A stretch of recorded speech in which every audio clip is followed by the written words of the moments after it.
When you take antibiotics, you're using one of the most powerful tools in modern medicine. But what exactly do they do inside your body? Let's break it down. Antibiotics are drugs designed to kill or stop the growth of bacteria, not viruses. They work by attacking parts of bacterial cells that human cells don't have. Some antibiotics, like penicillin, break down the bacteria's cell wall, causing it to burst.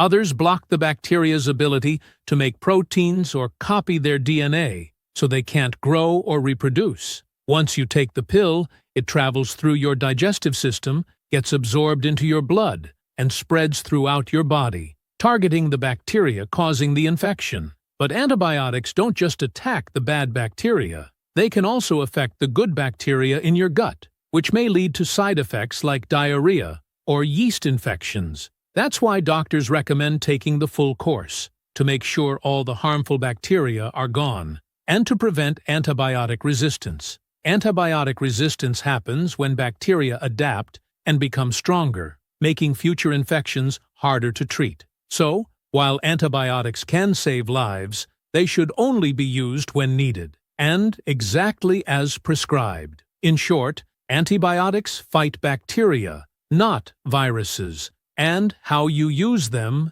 matters. If you found this helpful, hit subscribe for more medical animations.